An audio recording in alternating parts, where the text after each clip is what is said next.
I'm Sarah Martinez, 28, and the moment I pressed send on that live stream link to my family group chat while standing in front of the Eiffel Tower in my wedding dress, I knew I had just delivered the most satisfying revenge of my entire life.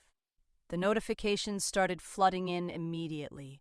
37 missed calls, countless messages of shock and disbelief from the same people who had spent months telling me I was delusional for believing in love. Before we carry on, please hit the subscribe button and let me know where you are watching from in the comments. The whole thing started 8 months earlier at my cousin Rebecca's engagement party. I'd been dating Marcus for 2 years, and while everyone else was gushing over Rebecca's massive diamond and her perfect banker fiancé, I was getting the usual treatment from my family. You know how some families have that one person they collectively decide to treat as the eternal screw-up? That was me, Sarah, the dreamer who worked as a freelance graphic designer, lived in a studio apartment, and apparently had terrible taste in men according to everyone who mattered. "Sarah's still with that musician guy," my Aunt Linda announced loudly enough for half the party to hear, her voice dripping with the kind of fake concern that masked pure judgment. "What's his name again? Marcel? Mario? Marcus," I corrected quietly, feeling my cheeks burn as conversations around us paused. People love a good train wreck, and my love life had apparently become the family's favorite source of entertainment. My mother jumped in with her signature eye roll. "He plays in those little coffee shops, right? How romantic." The sarcasm was thick enough to cut with Rebecca's new engagement ring. Sarah always did have an active imagination about these things. That active imagination comment stung because it carried so much history. Growing up, I was the kid who believed in fairy tales, who thought love actually conquered all, who wrote stories about happy endings while my pragmatic family rolled their eyes. When I chose art school over business, when I started freelancing instead of getting a corporate job, when I fell in love with a musician instead of a lawyer, every choice I made seemed to confirm their belief that I lived in a fantasy world. Marcus wasn't just some struggling musician, though. He was classically trained, had toured with several well-known artists, and made decent money giving private lessons and performing at high-end venues. But my family saw guitars and immediately thought, broke loser will never provide stability. They had this image of him that no amount of explaining could change. The worst part was watching Rebecca soak up all the attention while shooting me sympathetic looks that weren't sympathetic at all. She had always been the golden child, the one who did everything right, the one who validated my family's belief that there was a correct way to live life, and I was definitely not following it.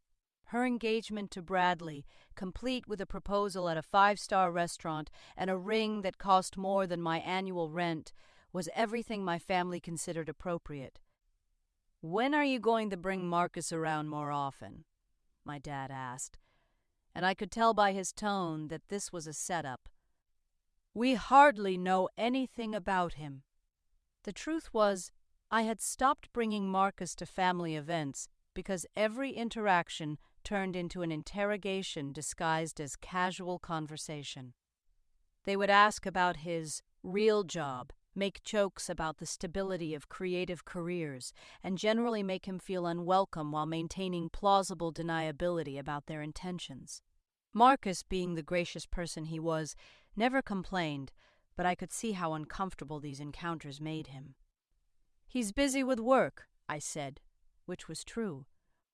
Marcus had been getting more gigs lately, including some session work with artists I couldn't name drop because my family wouldn't recognize them anyway.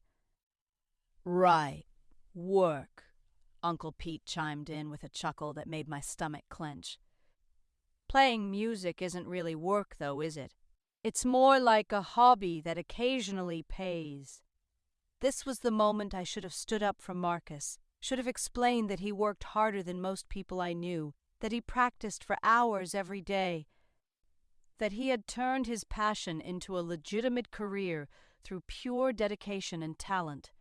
Instead, I just smiled tightly and excused myself to get another drink, because fighting with my family at Rebecca's engagement party would only give them more ammunition. But Rebecca wasn't done with me yet. She found me by the bar, looking radiant in her perfectly chosen outfit, holding her perfectly manicured hand at just the right angle to catch the light on her ring. "Sarah, I hope you don't take this the wrong way," she started, and my internal alarm bells immediately started ringing because nothing good ever follows that phrase. "But I'm worried about you. You're almost 30, and you're still waiting for some fairy tale romance instead of being realistic about what you need in a partner." Almost 30, as if 28 was somehow a deadline I was approaching with nothing to show for it. "Marcus and I are happy," I said, trying to keep my voice steady. "That's what matters." "But happiness isn't everything," Rebecca continued, her voice taking on that patronizing tone that successful people use when they're about to give unsolicited life advice. "You need security, stability, someone who can actually take care of you. Bradley has a career path, benefits, a retirement plan. What does Marcus have?" What Marcus had was kindness, creativity, passion for his art, and a way of looking at the world that made even ordinary moments feel magical. What Marcus had was the ability to write songs that moved people to tears, to teach children to play piano with patience I'd never seen before, to make me laugh until my sides hurt with his terrible jokes and random observations. But none of that would matter to Rebecca, because none of that came with a corporate salary or a clear trajectory toward suburban respectability. "He has talent," I said weakly, knowing how that would sound to her. "Talent doesn't pay mortgages, Sarah. Look, I love that you're a romantic, but at some point you have to grow up and think practically about your future. What happens when you want to buy a house, or have kids, or retire? You can't live on love and music." The conversation continued like this for another 10 minutes, with Rebecca offering increasingly condescending advice disguised as sisterly concern. She suggested I think about what I really wanted from life, recommended I consider dating men with more traditional careers, and even offered to set me up with one of Bradley's friends who worked in finance. "Just promise me you'll think about it," she said finally, squeezing my arm in a gesture that was supposed to seem caring. "I hate seeing you waste your 20s on something that's never going to work out." Waste my 20s, as if loving Marcus was some kind of extended failure, a prolonged exercise in poor judgment that everyone was waiting for me to recover from. I left the party early, claiming a headache that wasn't entirely fake. Marcus was at a gig, so I went home to my apartment and sat on my tiny couch, replaying the evening and feeling smaller with each memory. The worst part wasn't even the specific things they had said, it was the collective certainty, the way my entire extended family seemed to agree that my relationship was a mistake, that my choices were consistently wrong, that I was too naive and romantic to see what was obviously true to everyone else. When Marcus got home around midnight, he found me crying into a pint of ice cream while watching romantic comedies, which was probably the most cliché possible way to handle the situation. "Rough night with the family?" he asked gently, settling onto the couch beside me. Marcus had learned to read my post-family event moods pretty accurately. I told him everything, from Uncle Pete's comments about his career to Rebecca's lecture about growing up and being realistic. Marcus listened without interrupting, occasionally rubbing my back or pushing my hair out of my face. When I finished, he was quiet for a long moment. "Do you think they're right?" he asked finally, and the vulnerability in his voice broke my heart. "No," I said immediately, and I meant it. They don't understand what we have. But maybe they have a point about the practical stuff. I know I don't make as much money as Bradley, and there's no guarantee this music thing will always work out. This was exactly what I had been afraid of. My family's constant undermining wasn't just affecting me anymore. It was making Marcus doubt himself and our relationship. He was one of the most confident people I knew when it came to his music, but my family's judgment was starting to get to him. Marcus, you're building something real with your music. You're talented, you're dedicated, and you're making it work. That's more than most people can say about their careers, traditional or not. Yeah, but what if they're right about the long-term stuff? What if I can't give you the kind of life you deserve? We talked until 3 a.m, working through his doubts and my frustrations. By the time we fell asleep, we had reaffirmed our commitment to each other and our relationship, but something had shifted. The constant external pressure was taking its toll, making us question things that had felt certain before. The next few months followed a predictable pattern.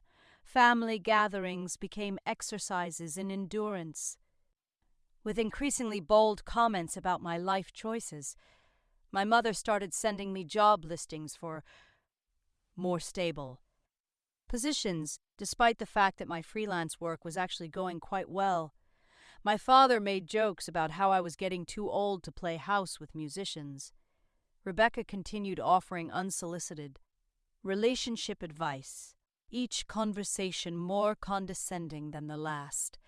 The breaking point came at Christmas. Marcus and I had been together for almost 3 years by then, and while we hadn't talked seriously about marriage, we both knew we were heading in that direction. We were happy.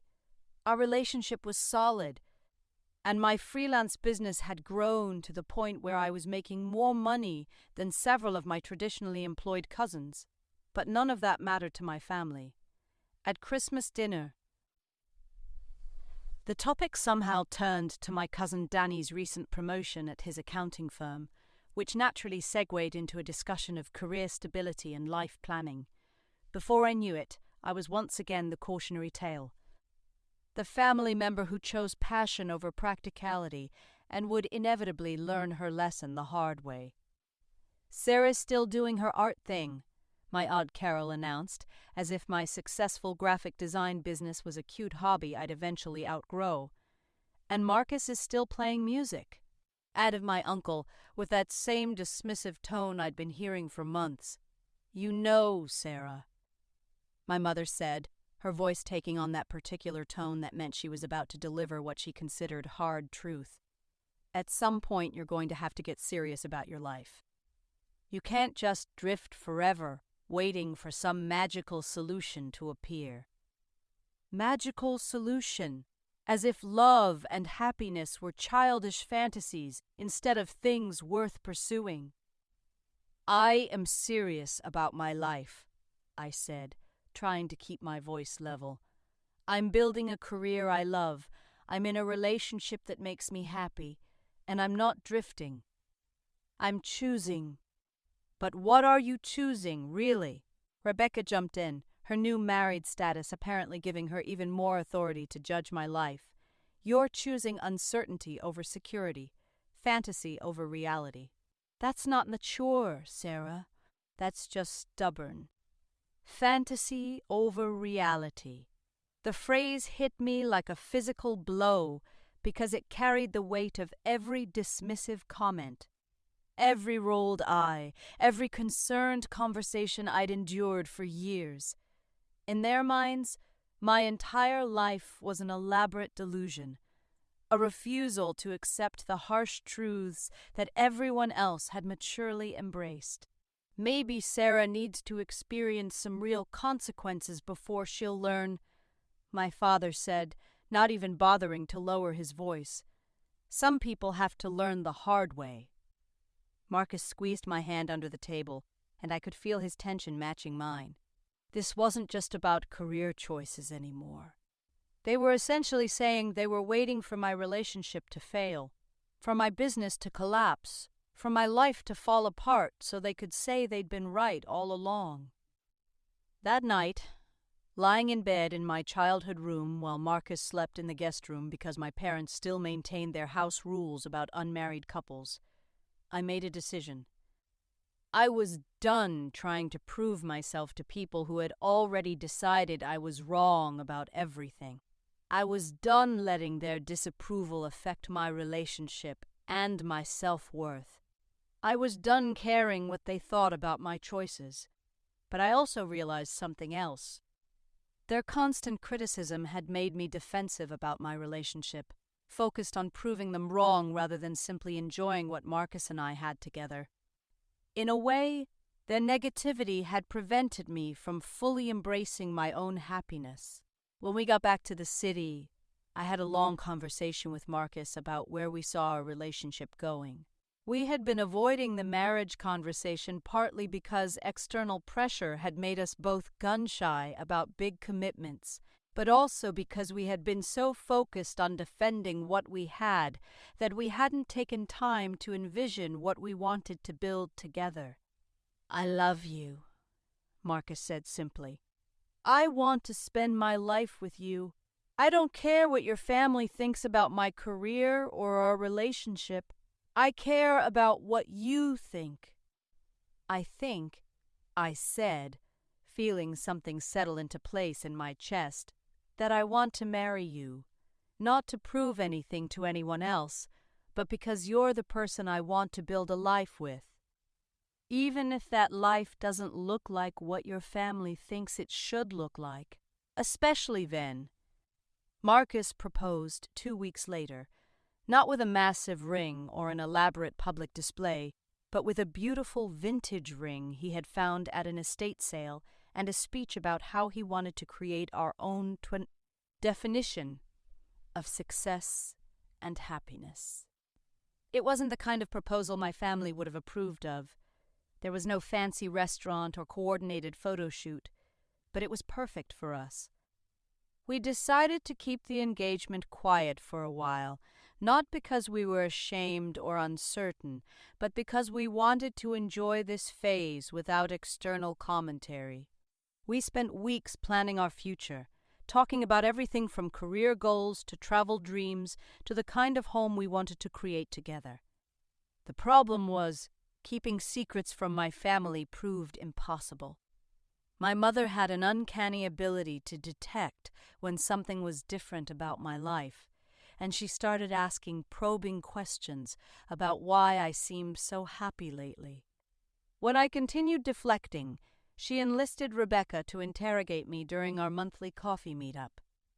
"You're glowing," Rebecca said, studying my face like she was trying to solve a puzzle. "Are you pregnant?"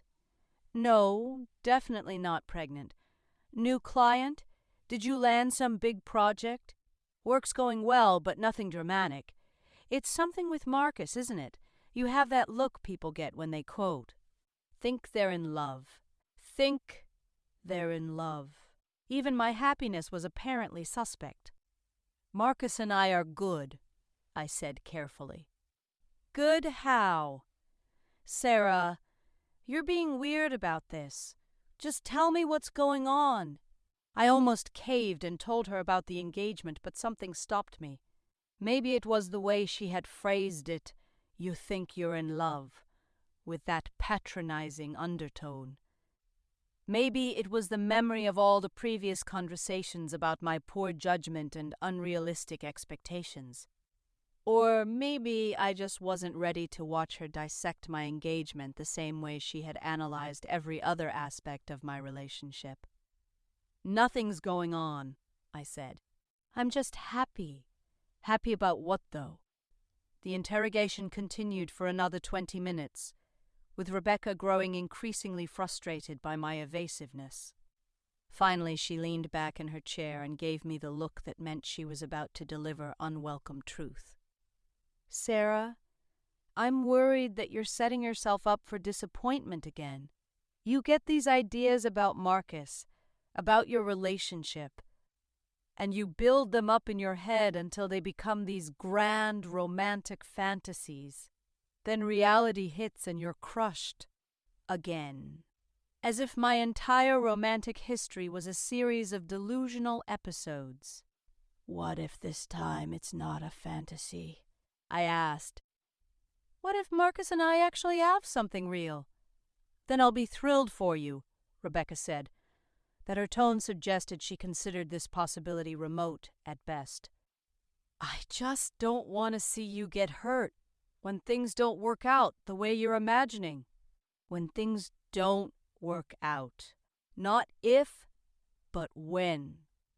I left that coffee meetup feeling frustrated and defensive, but also strangely liberated.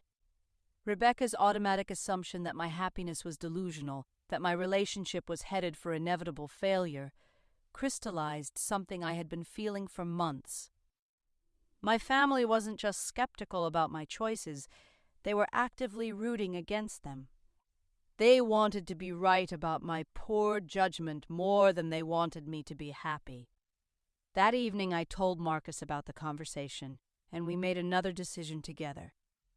We weren't going to announce our engagement in the traditional way, with a big family dinner and excited phone calls. We were going to plan our wedding first, on our terms, and then share the news when we were ready. What kind of wedding do you want? Marcus asked, and for the first time in months, I let myself think about it without considering what other people would expect or approve of. Something that feels like us, I said. Not a big production, not a statement about status or success, just something beautiful and meaningful. What about Paris? Marcus suggested. Remember that trip we took last year? You said the city made you feel like anything was possible. Paris. Where we had walked along the Seine at sunset, where Marcus had played guitar for me in our tiny hotel room, where I had felt more romantic and alive than ever before. It was perfect. Could we actually do that? Get married in Paris? Why not? It's not as expensive as you'd think, especially if we keep it small. Just us, maybe a few close friends, someone to officiate and take photos. The more we talked about it, the more excited we became. A Paris wedding wasn't practical in the way my family valued practicality, but it was meaningful in a way that mattered to us. It would be intimate, romantic, and completely ours. We spent the next month planning in secret, researching venues and photographers, figuring out the legal requirements, booking flights and accommodations. It felt like we were planning an elaborate heist, sneaking around and communicating in code, but it was also incredibly romantic. We were creating something together, just for us, without anyone else's input or approval. The plan was simple. We would fly to Paris on a Thursday, get married on Saturday in a small ceremony near the Eiffel Tower, spend a week honeymooning, and then come home and announce what we had done. By the time my family found out, it would be a fait accompli, something they couldn't second-guess or undermine. But 3 weeks before our planned departure, my mother called with news that changed everything. "Sarah, I have wonderful news," she said, her voice practically vibrating with excitement. "Your cousin Janet is getting married in March, and she wants you to be in the wedding party. Isn't that exciting?" Cousin Janet, who I saw maybe twice a year and had never been particularly close to. Cousin Janet, whose wedding would be the kind of elaborate traditional affair my family considered appropriate. "That's nice," I said carefully, "but I'm not sure about my schedule in March." "Oh, you have to make time for this, Sarah. Janet specifically asked for you, and it would mean so much to the family. Besides, it might be nice for you to see what a real wedding looks like, get some ideas for your future." Real wedding. As if the ceremony Marcus and I were planning was somehow fake or lesser. "I'll have to check my calendar and get back to you," I said. "Don't wait too long to decide. Janet needs to order dresses and finalize the head count." After I hung up, I realized what was happening. My family was so convinced that my relationship with Marcus was temporary that they were already making plans for my indefinite future availability. They assumed I would always be free for family obligations because I would never have obligations of my own that mattered. That night, Marcus and I made our final decision. We weren't going to wait until after Janet's wedding or try to work around my family's schedule. We were going to follow our original plan, get married in Paris in February, and deal with the consequences when we got back. "Are you sure?" Marcus asked. "Once we do this, there's no taking it back. Your family is going to be upset that we didn't include them. They've made it clear they don't support our relationship," I said. "Why would we want people who think we're making a mistake to be at our wedding? But they're still your family, and you're going to be my husband. We get to decide what our wedding looks like, not them." So we finalized our plans. We would leave for Paris on February 14th, Valentine's Day, which felt appropriately romantic and slightly rebellious. We would get married on February 16th in a ceremony with just us, our photographer, and the officiant. We would honeymoon for a week, posting carefully cropped photos on social media that didn't reveal what we were actually doing. The week before we left, I felt like I was living a double life. My family was texting constantly about Janet's wedding plans, my mother was sending me links to bridesmaid dresses, and Rebecca was offering to help me find a date for the reception because she assumed I would be attending, quote, "alone." "Marcus could come too, I suppose," she said during one of our phone conversations. "If you think he'd be comfortable at that kind of event." That kind of event, meaning a wedding where people had real careers and practical life plans. "I'm still not sure I can make it," I said. "Work is really busy right now. Sarah, you can't miss Janet's wedding for work. It's family." Family. The word had started to feel complicated, weighted with expectations and conditions I wasn't sure I could meet. Meanwhile, Marcus and I were having the opposite conversation, talking about how excited we were to celebrate our commitment in a place that felt magical to us, with no one else's expectations or judgments to consider. The day we left for Paris, I felt nervous and exhilarated in equal measure. We had packed light, just one suitcase each plus a garment bag for my dress and Marcus's suit.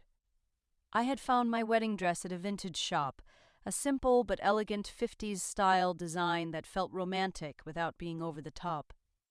Marcus had chosen a classic navy suit that made him look devastatingly handsome.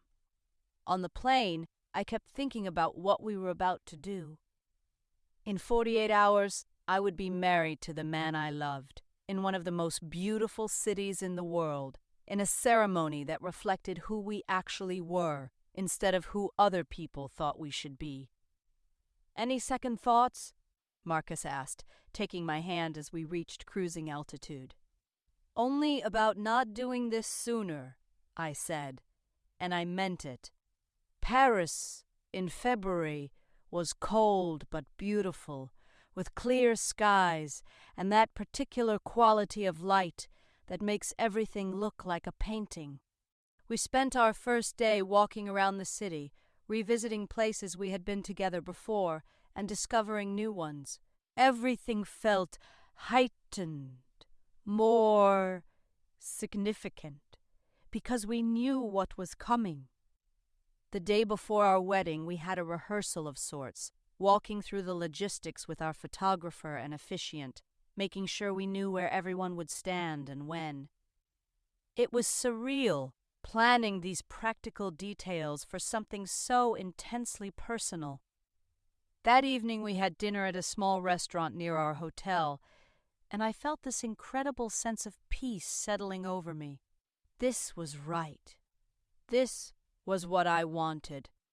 Not the approval of people who had never understood me anyway, but this moment, this choice, this man sitting across from me talking about our future with so much love and excitement in his voice. "Tomorrow," Marcus said, raising his wine glass, "we become a family." "We already are a family," I said, clinking my glass against his. "Tomorrow we just make it official." Our wedding day dawned crisp and clear, with bright sunshine that made the Eiffel Tower look like it was glowing. I woke up feeling calm and happy, more sure of anything than I had ever been in my life. Getting ready in our hotel room, putting on my vintage dress and doing my makeup felt ceremonial in the best way. I wasn't nervous or worried about impressing anyone. I was just preparing to marry the person I loved most in the world. Marcus looked incredible in his navy suit, and when he saw me in my dress, he got tears in his eyes. "You're so beautiful," he said, and I could tell he meant it in a way that went beyond how I looked. "You're not bad yourself," I said, straightening his tie and feeling overwhelmed by how much I loved him. Our photographer met us at the hotel, and we walked together to the Trocadero, where we had arranged to have our ceremony. The Eiffel Tower rose up behind us, majestic and romantic, exactly as I had imagined. The ceremony itself was simple but perfect. Our officiant, a lovely woman who specialized in destination weddings, had worked with us to create vows that felt personal and meaningful. We exchanged rings, we promised to love and support each other. We kissed as husband and wife with the most beautiful backdrop in the world behind us. But the moment that changed everything came right after we were pronounced married. I was overwhelmed with happiness, feeling like I was glowing from the inside out, when I suddenly thought about my family back home. They had no idea what had just happened. They were probably still planning for Janet's wedding, still making jokes about my unrealistic romantic expectations, still waiting for my relationship to fail so they could feel vindicated in their skepticism. And in that moment I realized I didn't want to hide what we had done. I wasn't ashamed of our choice to elope, I wasn't embarrassed by our non-traditional wedding, and I wasn't going to pretend this hadn't happened just to avoid their disapproval. "Marcus," I said, still holding his hands in mine, "I want to live stream this." "What do you mean?" "I want to go live on Instagram right now, with the Eiffel Tower behind us, in my wedding dress, and tell everyone Trey. What we just did." Marcus looked surprised, then thoughtful, then excited. "Are you sure? Your family is going to lose their minds." "Good," I said, and I meant it. Maybe it's time they realize that my life isn't a cautionary tale or a phase I'm going through. Maybe it's time they saw that I'm capable of making good decisions, even if those decisions don't look like what they would choose. So we did it. Right there in front of the Eiffel Tower, still glowing from our ceremony, I pulled out my phone and went live on Instagram. Within seconds, people started joining the stream, including several family members whose notifications were apparently turned on. "Hi, everyone," I said, my voice steady and confident.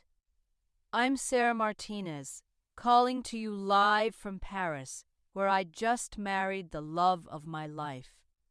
I turned the camera to show Marcus, handsome in his suit with the Eiffel Tower rising behind him, then back to myself in my vintage wedding dress. For those of you who have been telling me for years that I was being unrealistic about love, that I needed to grow up and be practical, that my relationship was just a fantasy that would eventually crash into reality, I have an update for you. Sometimes fantasy and reality are the same thing. Sometimes the person everyone thinks is wrong for you is actually perfect for you.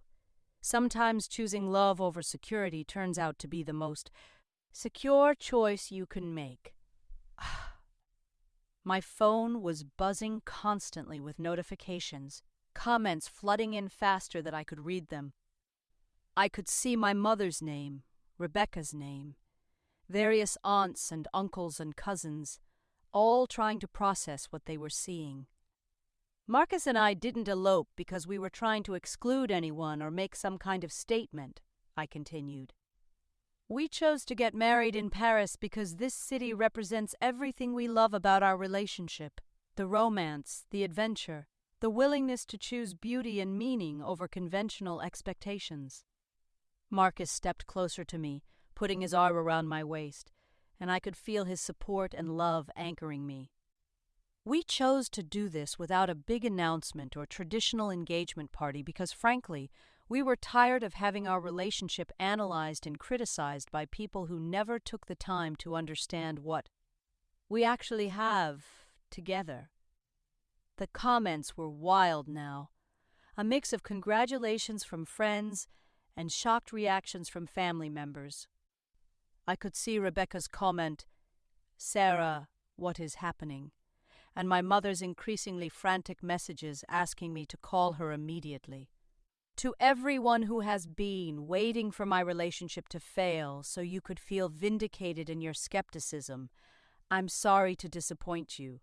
To everyone who told me I was wasting my 20s on someone who would never be able to provide for me, Marcus has provided me with something much more valuable than financial security.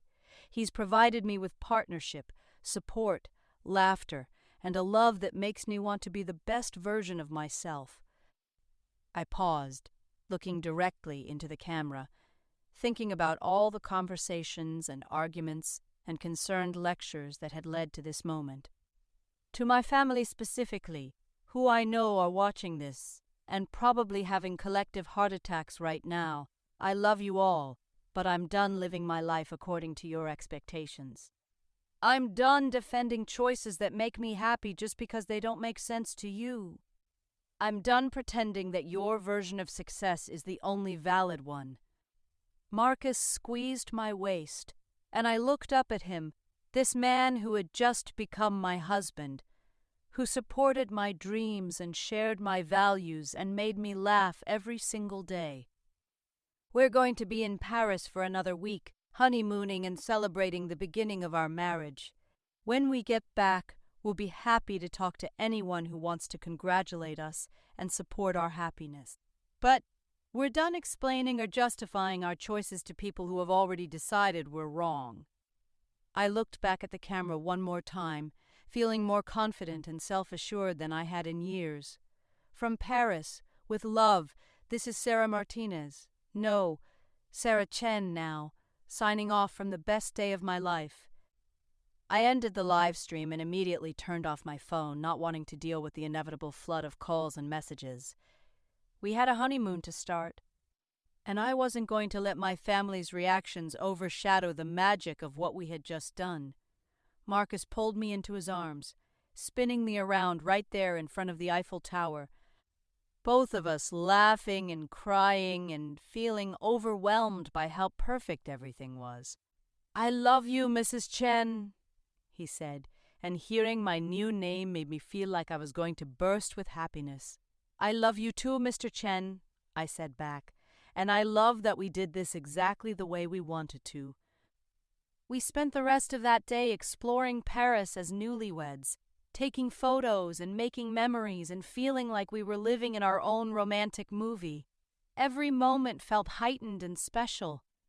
From sharing champagne at a sidewalk cafe to watching the sunset from the top of the Arc de Triomphe. That evening, over dinner at a beautiful restaurant overlooking the Seine, we finally turned our phones back on to see what kind of chaos our live stream had caused. It was even more dramatic than I had expected. My phone had 37 missed calls, mostly from family members, and more text messages than I could count. The Instagram Live had been viewed over 2,000 times, with hundreds of comments ranging from supportive to shocked to angry. My mother's messages started confused and escalated to panicked. Sarah called me immediately. "What is happening in Paris? Are you really married? How could you do this without telling us? Your father is having chest pains." Rebecca's messages were a mix of shock and hurt. "I can't believe you kept this secret. How long have you been planning this? Why didn't you want us there?" Mom is crying. But mixed in with the family drama were messages from friends who were genuinely excited for us, people who had watched the live stream and found it romantic and inspiring rather than shocking and selfish. My college roommate Emma wrote, "That was the most beautiful thing I've ever seen. You looked so happy and confident. Marcus is lucky to have you, and you're lucky to have each other." My friend Jake from work commented, "Finally! I've been waiting for you two to get married. You're perfect together." And that live stream was epic. Even some people I barely knew had reached out with congratulations and support, saying that watching our spontaneous wedding announcement had made them believe in love again. "Look at this," Marcus said, showing me his phone.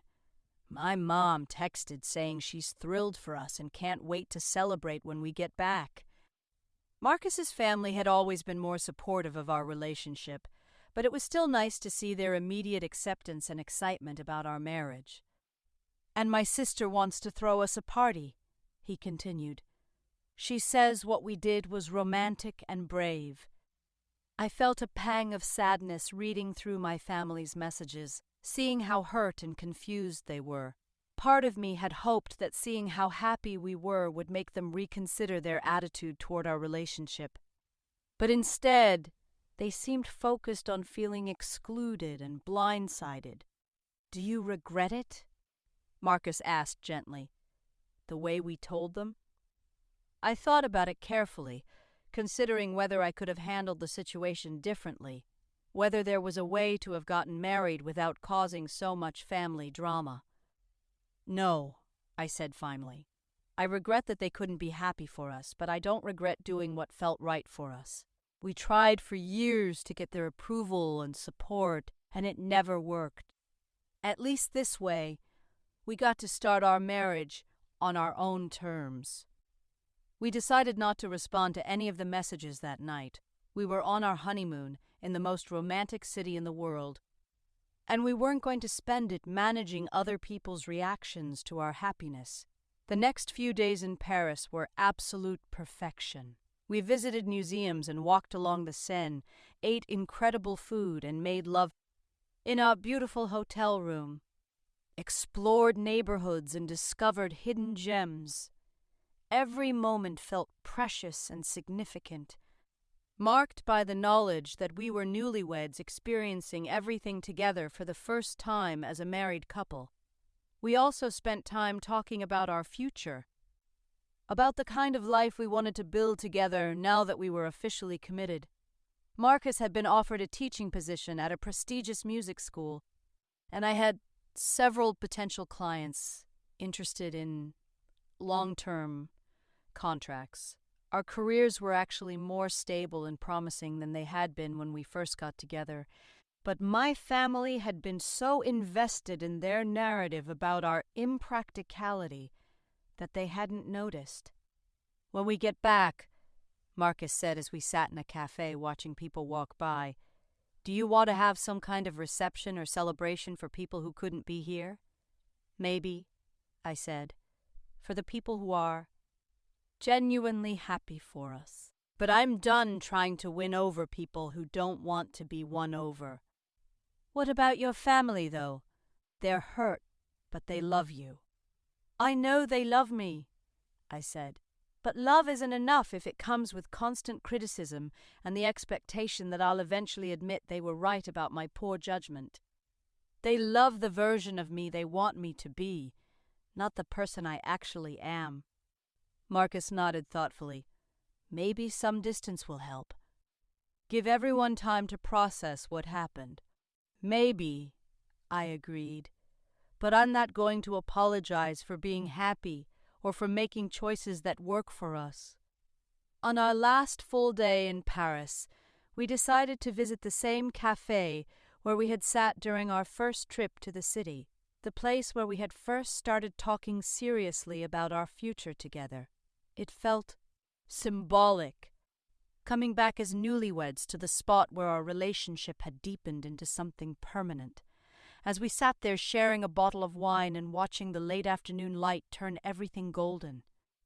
My phone buzzed with a notification that made me pause. Rebecca had posted something on Instagram and several people had tagged me in the comments. I opened the app reluctantly, expecting to see some passive-aggressive post about family loyalty or the importance of including loved ones in major life decisions. Instead, I found something completely unexpected. Rebecca had posted a photo from her own wedding, her and Bradley cutting their elaborate 3-tier cake with a caption that made my heart sink. Throwback to my wedding day, when I was surrounded by all the people who matter most to me. There's something so special about sharing your happiness with family and friends who have supported your relationship from the beginning. I can't imagine getting married without the people who helped shape who I am. Love isn't just between two people, it's about the community that celebrates and sustains it. The post had dozens of likes and comments, mostly from family members agreeing with her sentiment and sharing their own thoughts about the importance of family involvement in major life events. Several people had tagged me, clearly expecting me to see it and understand the subtext. "What is it?" Marcus asked, noticing my expression. I showed him the post, watching his face change as he read it. "Wow," he said, "that's pretty pointed." "She's telling everyone that what we did was selfish and wrong without actually saying it directly," I said, feeling a familiar knot of frustration forming in my stomach. Classic Rebecca. "Are you going to respond?" I started to type several different responses, each one more defensive than the last. Then I stopped, deleted everything, and put my phone away.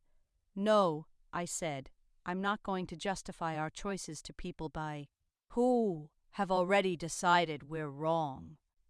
We know what we did and why we did it. That's enough." Marcus reached across the table and took my hand. "I'm proud of you," he said. "A year ago, that post would have sent you into a spiral of self-doubt." He was right. A year ago, Rebecca's carefully crafted criticism would have made me question everything, would have sent me into hours of anxious analysis about whether we had made a mistake. But sitting there in Paris, wearing my wedding ring and feeling more confident in my choices than ever before, her disapproval felt irrelevant. "She can have her opinion," I said. "But our wedding was perfect for us, and that's what matters." We flew back to the States the next day, both of us a little sad to leave Paris, but excited to start our married life in earnest. The flight gave us time to talk about how we wanted to handle the inevitable confrontations waiting for us at home.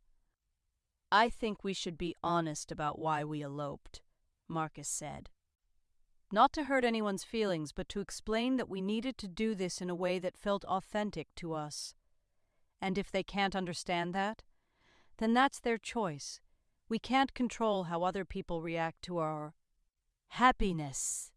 When we landed, my phone immediately started buzzing with messages.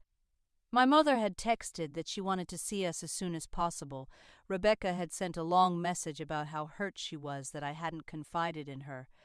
And various other family members had weighed in with their thoughts and feelings about our elopement. But there were also messages from friends congratulating us, from Marcus's family expressing their excitement about welcoming me officially into their family, and from several people who had seen the live stream and wanted to tell us how inspiring they found our story.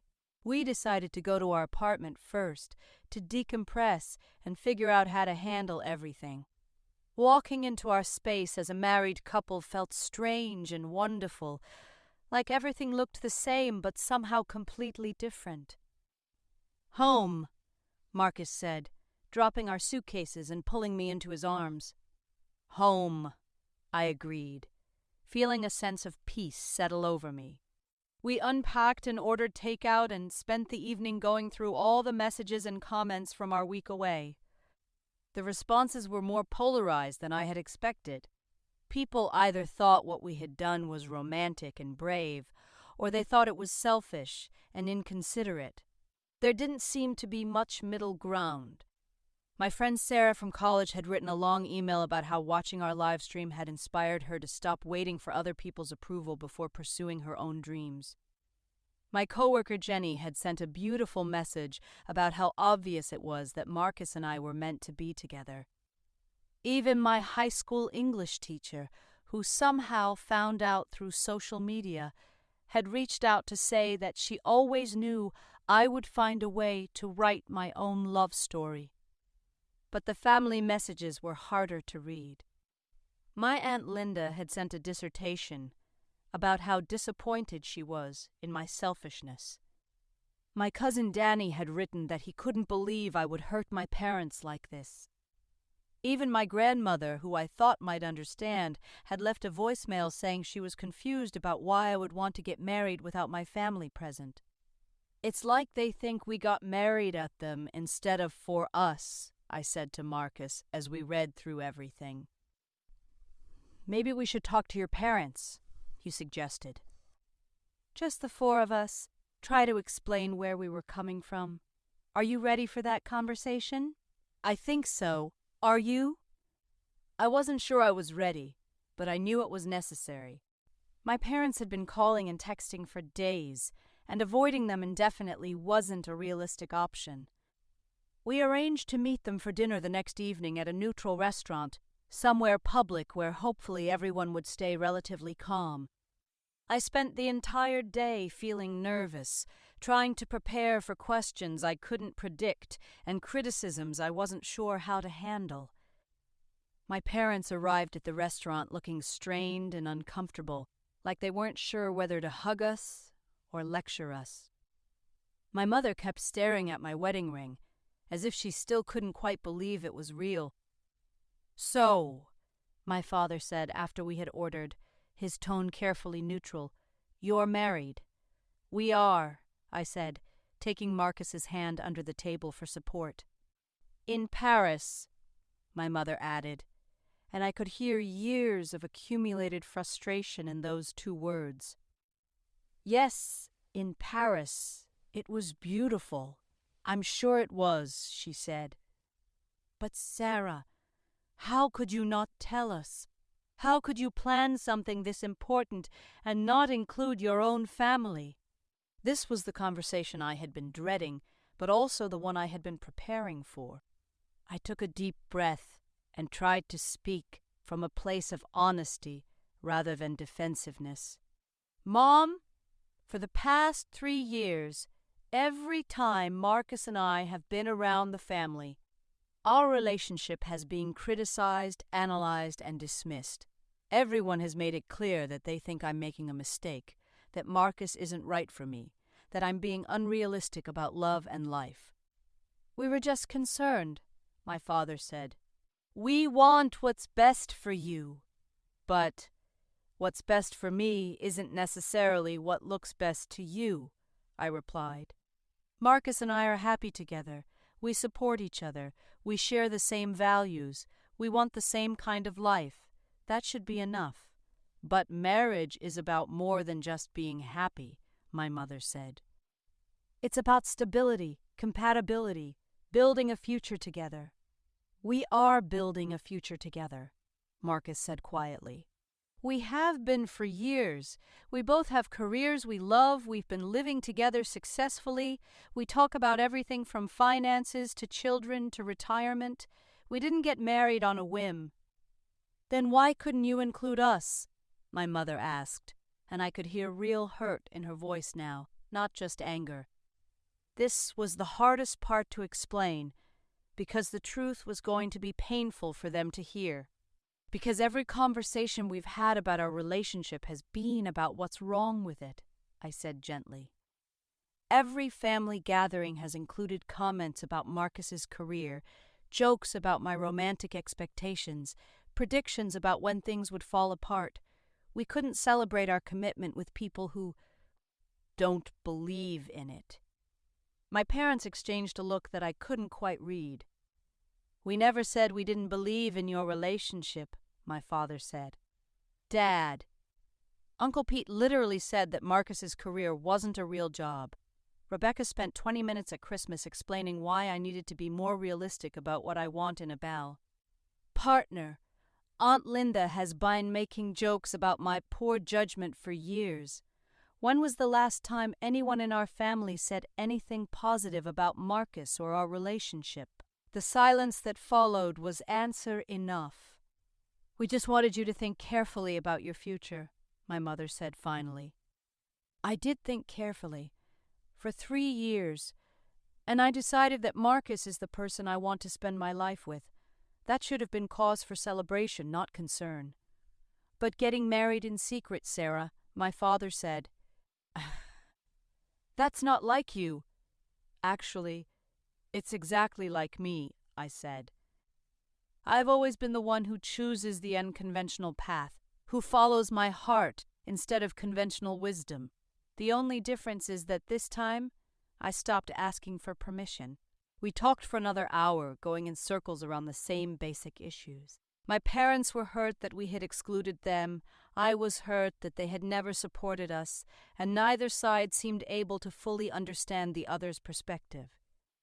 "What's done is done," my mother said finally, her voice tired. "You're married, and we can't change that." "We don't want to change it," Marcus said. "We want you to be happy for us." "We want to be happy for you," my father said. "We just need time to process all of this." "That's fair," I said. "But while you're processing, I hope you'll consider that maybe your concerns about our relationship were unfounded. We've been together for 3 years, we've gotten married, and we're happier than we've ever been. Maybe it's time to trust that I know what's good for me." We parted that evening without any dramatic reconciliation, but also without any ultimatums or burned bridges. It felt like the beginning of a longer conversation rather than the end of one. Over the next few weeks, family dynamics slowly started to shift. Some relatives reached out to congratulate us and apologize for their previous skepticism. Others remained distant and disapproving. My grandmother surprised everyone by sending us a beautiful card saying that she remembered being young and in love, and that sometimes the heart knows what the head hasn't figured out yet. Rebecca took the longest to come around. She eventually called to have what she described as a real conversation about everything that had happened. "I've been thinking about what you said in that live stream," she began, "about us waiting for your relationship to fail. I don't think that's fair. Rebecca, you literally told me at your engagement party that I was wasting my 20s on something that would never work out. I was trying to protect you." "From what?" "From being happy? From getting hurt when things didn't work out the way you hoped." "But things did work out the way I hoped," I said. "Marcus and I are married, we're happy, and we're building the life we want together. Your protection was actually just pessimism." She was quiet for a long moment. "I guess I thought I knew what was best for you," she said finally. "You thought you knew what was safest for me. That's not the same thing." "Are you happy, though? Really, truly happy?" "I'm happier than I've ever been in my life. Marcus is my best friend, my partner, my biggest supporter. He makes me laugh every day, and he believes in my dreams even when they seem impossible. That's worth more than all the security in the world." "I owe you an apology," Rebecca said. "And I owe Marcus an apology too. I never really gave him a chance." "No, you didn't. But it's not too late to start. That conversation felt like a turning point. Rebecca began making an effort to get to know Marcus as a person rather than as a symbol of my poor judgment. She discovered that he was funny, thoughtful, and genuinely devoted to me. She also realized that my impractical, creative career was actually quite successful and fulfilling. Meanwhile, Marcus and I settled into married life with surprising ease. Nothing dramatic changed in our day-to-day routine, but there was something different about our relationship now, a sense of permanence and commitment that made everything feel more solid. Marcus's teaching position at the music school turned out to be everything he had hoped for, giving him steady income while still allowing time for performing and composing. My freelance business continued to grow, and I found myself taking on more interesting and lucrative projects than ever before. 6 months after our Paris wedding, we decided to have a small reception for friends and family members who wanted to celebrate with us. It wasn't the big traditional party my family probably would have preferred, but it was a chance for people to toast our marriage and get to know us as a couple in a more relaxed setting. Planning the reception was completely different from planning our elopement. This time, we included family members and Naz. The decisions asked for their input on everything from music to menu, and generally tried to create an event that would make everyone feel included and valued. The party was held in Marcus's family's backyard, decorated with string lights and flowers from their garden. Marcus played acoustic versions of some of our favorite songs. I gave a speech thanking everyone for their support, and we danced under the stars while our loved ones celebrated with us. My mother cried during my speech, but they were happy tears this time. My father shook Marcus's hand and told him he was glad to have him in the family. Even Rebecca seemed genuinely happy for us, dancing with her husband and telling anyone who would listen about how romantic our Paris wedding had been. "This is perfect," Marcus whispered to me as we swayed together during our first dance as a married couple in front of our families. "It really is." I agreed. But you know what? Paris was perfect too. Different kinds of perfect. Exactly. As the evening wound down and guests began to leave, I found myself reflecting on the journey that had brought us to this moment. The criticism and skepticism from my family had been painful, but it had also forced Marcus and me to be very clear about what we wanted from our relationship and our life together. In a strange way, their opposition had made us stronger. We had learned to trust our own judgment, to communicate openly about our fears and hopes, and to prioritize our happiness over other people's expectations. A year later, Marcus and I were settled into a routine that felt sustainable and joyful. He was thriving in his teaching position and had started composing music for a local theater company. I had expanded my business to include website design and had a waiting list of clients wanting to work with me. We had also started talking seriously about buying a house, something my family had once insisted would be impossible given Marcus's unstable income and my impractical career. The irony wasn't lost on me that we were now in a better financial position than several of my traditionally employed cousins. "Remember when your uncle said I should get a real job?" Marcus asked one evening as we looked at house listings online. "Remember when my mother said we were living in a fantasy?" I replied, "Turns out our fantasy was just ahead of their reality. We found a house we loved in a neighborhood full of artists and musicians, a place where our lifestyle and values felt normal rather than eccentric. The day we got the keys, we sat on the front steps and marveled at how far we had come." "Do you ever regret eloping?" Marcus asked. The same question he had asked me several times over the past year. "Never," I said, and I meant it more each time he asked. "Do you?" Not for a second.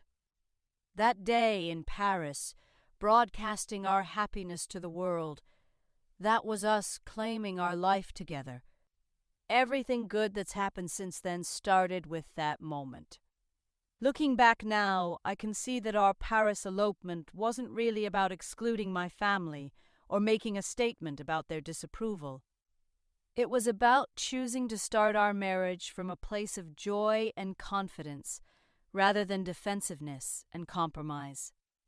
We had spent so much time trying to prove our relationship was valid that we had almost forgotten to simply enjoy it. Our wedding day reminded us that our love story belonged to us first, and everyone else's opinions were secondary. The live stream, dramatic as it was, had served its purpose. It forced conversations that needed to happen, cleared the air about long-standing tensions, and established new boundaries for how our family would interact with our choices going forward. Most importantly, it announced to the world that Sarah Martinez was now Sarah Chen, that the girl who had always been told she was too romantic and impractical had found someone who shared her values and supported her. Dreams. 2 years after our Paris wedding, as I write this story, Marcus and I are planning our first international tour together. He'll be performing with a jazz ensemble, and I'll be documenting the journey for a travel magazine. It's exactly the kind of adventure my family once would have called unrealistic and irresponsible. But now they call it exciting and congratulate us on our success. Funny how perspectives can change when you stop allowing other people to define what's possible for your life. The best part isn't that we proved them wrong, though. The best part is that we built something beautiful together, something that reflects who we actually are rather than who other people thought we should be.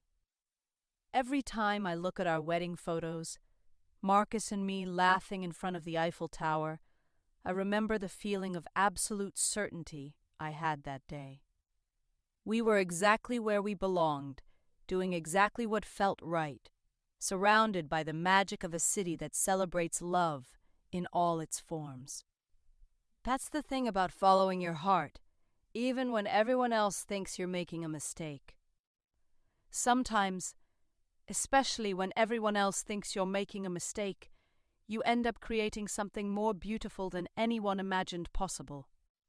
And sometimes, just sometimes, the people who laughed at your dreams end up asking for advice about how to find the kind of happiness you built for yourself. I'm Sarah Chen, 30 years old now, and I've never been more grateful for the day I stopped asking for permission to live my own life. Marcus and I are still ridiculously happy, still building our unconventional life together, still proving that love and practicality aren't mutually exclusive. To anyone watching this who has been told their dreams are unrealistic, their partner is wrong for them, or their vision of happiness doesn't make sense to other people, I have one piece of advice: trust yourself. You know your own heart better than anyone else does. And if you're lucky enough to find someone who sees the world the way you do, who supports your wildest dreams and makes you laugh until your sides hurt, don't let other people's limitations become your limitations. Sometimes the most practical thing you can do is follow your heart to Paris, put on a wedding dress, and show the world that your version of happily ever after is just as valid as anyone else's. That live stream from the Eiffel Tower changed my life, not because it shut up the critics, but because it was the moment I stopped caring what they thought and started fully embracing what Marcus and I had built together. 3 years later, we're still building it, still choosing each other every day, still grateful that we had the courage to write our own love story instead of letting other people edit it for us. And yes, we're still ridiculously, impractically, unrealistically happy. Turns out that's the best kind of happy there is. The ripple effects of our Paris live stream continue to surprise me in ways I never expected. About 6 months after our reception, I received a message from a complete stranger named Jennifer, who had watched our wedding announcement online. She told me that seeing us stand up for our love had given her the courage to leave a relationship her family approved of, but that made her miserable. She had been engaged to someone her parents considered perfect on paper, but who made her feel small and unsupported in all the ways that mattered. Your live stream showed me that happiness isn't something you have to justify to other people, she wrote. I broke off my engagement last week and I've never felt more free. Messages like Jennifer's started arriving regularly. People shared stories about how our decision to prioritize our own happiness over external approval had inspired them to make changes in their own lives. A woman named Maria wrote about finally pursuing her dream of opening a bakery, despite her family's insistence that it was too risky. A man named David told me about proposing to his boyfriend after years of hiding their relationship from disapproving relatives. You showed us that other people's limitations don't have to become our limitations, one person wrote, and I realized that our personal choice to elope had somehow become a symbol of something much larger. Marcus found this development both touching and slightly overwhelming. I never thought our wedding would inspire a movement, he said one evening as we read through the latest batch of messages. It's not a movement, I laughed. It's just people realizing they have permission to live authentically. Same thing, maybe. The attention wasn't all positive, of course. We also received criticism from people who felt we had been disrespectful to our families, selfish in our choices, or irresponsible in encouraging others to prioritize personal happiness over traditional values. Some commenters accused us of promoting individualism over family loyalty, of encouraging people to abandon their responsibilities in pursuit of romantic ideals. These people are missing the point, Marcus said after reading a particularly harsh critique. We're not telling anyone to abandon their families. We're saying that love and approval shouldn't come with conditions that require you to deny who you are. A year and a half after our wedding, something unexpected happened that put our relationship philosophy to the test in a completely different way. Marcus was offered an opportunity to tour with an internationally recognized jazz ensemble, a dream gig that would involve 6 months of travel across Europe and Asia. It's everything I've ever wanted professionally, he told me, his excitement obvious but tempered by concern. But it would mean being apart for half a year. The old me, the version of myself who had spent years defending our relationship against external criticism, might have felt threatened by this opportunity. I might have worried that supporting Marcus's career growth would somehow validate my family's concerns about the instability of dating a musician. But the new me, the woman who had learned to trust her own judgment and prioritize authentic happiness over conventional security, felt nothing but pride and excitement for the man I had married. You have to do it, I said without hesitation. This is your dream, Marcus. I'm not going to be the person who holds you back from it. But 6 months apart, Sarah, that's longer than we've ever been separated. Then we'll figure it out. We'll video call every day. I'll fly out to meet you when I can, and we'll appreciate each other even more when you get back. Supporting Marcus's tour decision felt like another test of the relationship philosophy we had developed. Were we committed to each other's individual growth and happiness, even when it required sacrifice? Could we maintain our connection across distance and time zones? Would our marriage be strong enough to handle the challenges of pursuing our separate dreams while staying united in our shared values? The answer, thankfully, was yes to all of the above.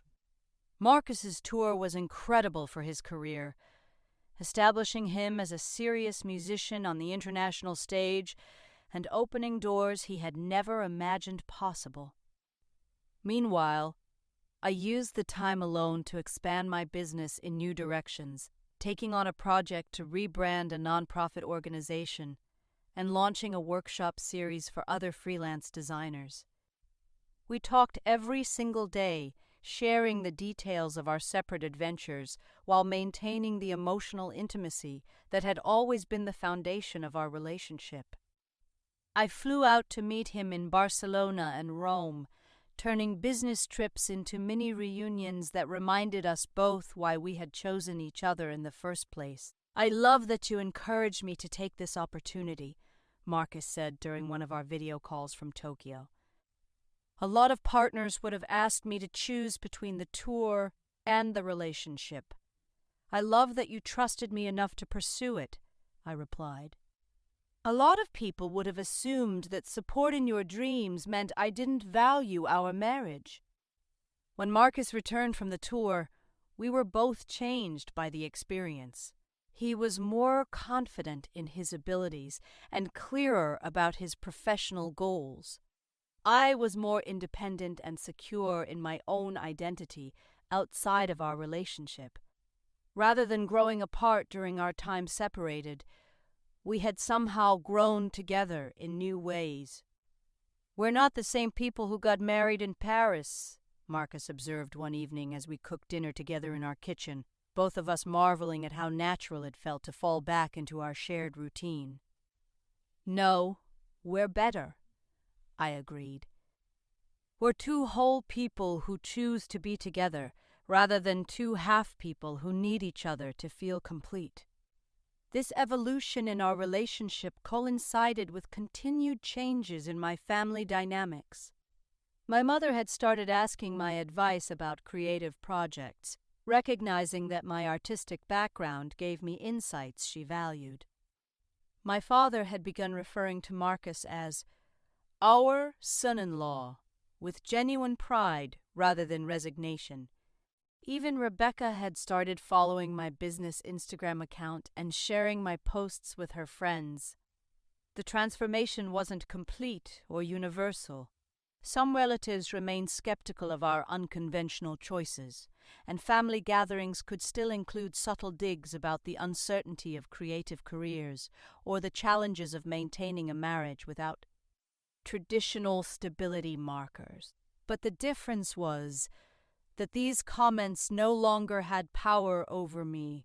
I had proven to myself, if not to everyone else, that happiness and practicality could coexist, that following your heart didn't mean abandoning brain, and that love built on mutual respect and shared values was more stable than any external security could provide.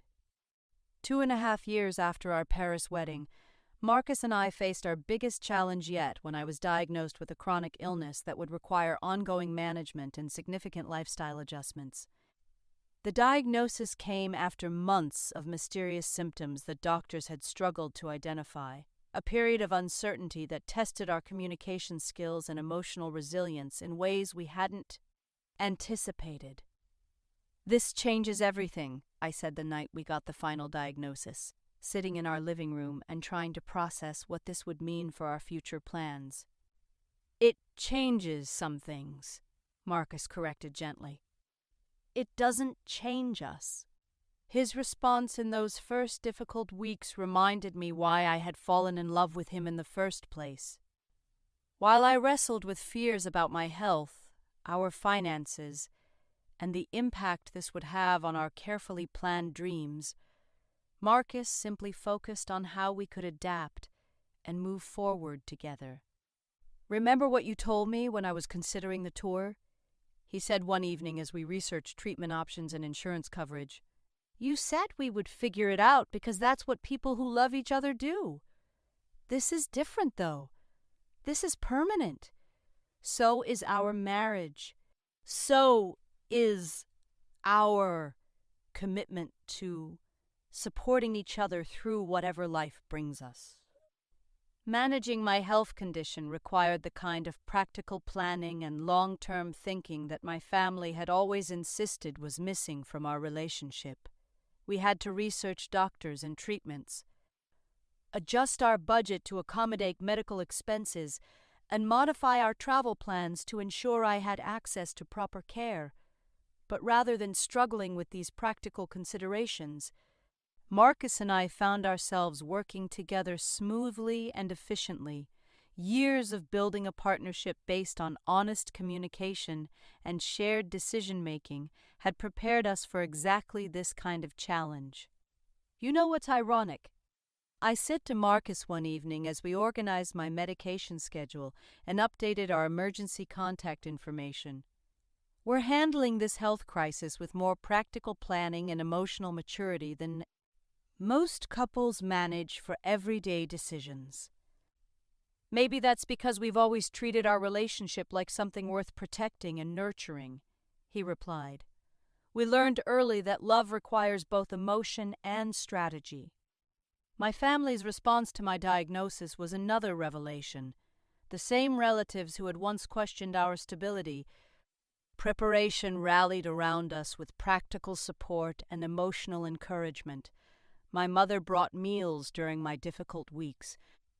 My father helped research specialists in our area, and Rebecca organized a schedule of family members who could help with household tasks when I was too tired to manage them alone. I'm proud of how you and Marcus are handling this, my mother said one afternoon as she helped me organize my medical files. You're approaching it like a team. We've always been a team, I said. You just couldn't see it before because you were looking for different indicators of partnership. I think I was looking for the kind of partnership your father and I have, she admitted. But that doesn't mean it's the only kind that works. 3 years after our Paris wedding, as I worked on this story, Marcus and I had settled into a rhythm of life that felt both adventurous and sustainable.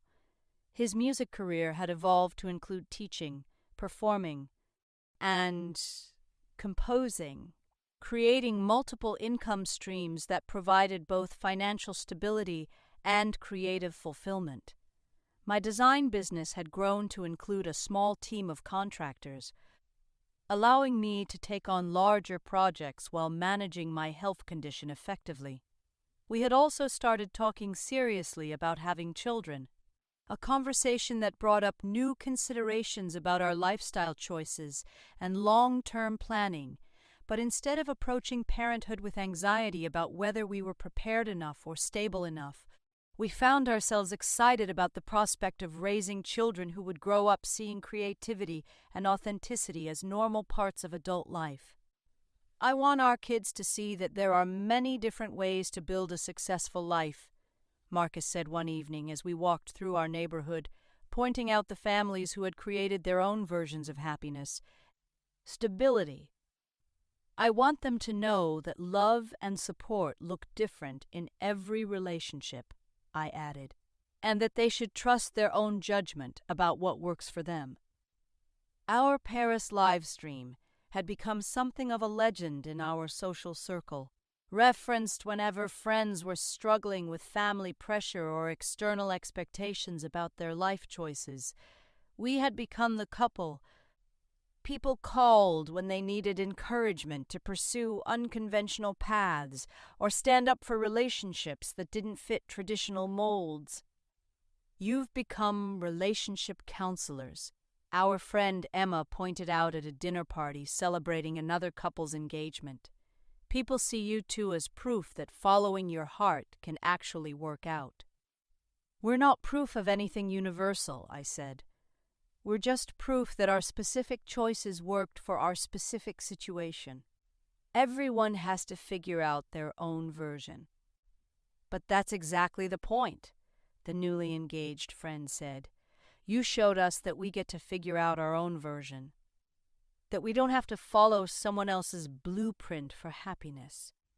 As I reflect on the journey from that first family engagement party where I felt so defensive about my choices to now, when those same choices have created a life I love, I'm struck by how much of the struggle was internal. Yes, my family's criticism was real and painful, but my reaction to it was what ultimately needed to change. learning to trust my own judgment, to prioritize my authentic happiness over external approval, and to build a relationship based on mutual respect rather than conventional expectations. Those were the real transformations that made everything else possible. The Paris live stream was dramatic and satisfying, but it was also just one moment in a longer process of learning to live authentically. The real victory wasn't shutting up the critics or proving anyone wrong. The real victory was building a life that felt genuinely mine, with a partner who saw and supported who I actually was rather than who he thought I should become. 4 years later, Marcus and I are still choosing each other every day, still navigating challenges together, still growing as individuals and as a couple. We're planning our first real family vacation with the baby we're expecting this fall, a trip that will probably be chaotic and imperfect and absolutely nothing like the polished travel adventures we used to take. But I'm more excited about this new phase of our life than I've ever been about anything. Not because it will be easy or conventional or likely to impress anyone else, but because it will be ours. Because we'll figure it out together, the same way we've figured out everything else. And someday, when our child is old enough to understand, we'll tell them about the day their parents stood in front of the Eiffel Tower and announced to the world that love doesn't require anyone else's permission to be real. We'll tell them about the importance of trusting your own heart, even when everyone else thinks you're making a mistake. We'll tell them about the difference between security that comes from external validation and security that comes from knowing yourself and choosing someone who truly sees you. Most importantly, we'll tell them that the best love stories aren't the ones that follow the script everyone expects. The best love stories are the ones where two people decide to write their own ending, regardless of what the critics have to say about it. I'm Sarah Chen, 31 years old, mother-to-be, successful business owner, wife to an internationally touring musician, and living proof that sometimes the most practical thing you can do is follow your impractical heart all the way to Paris and back again.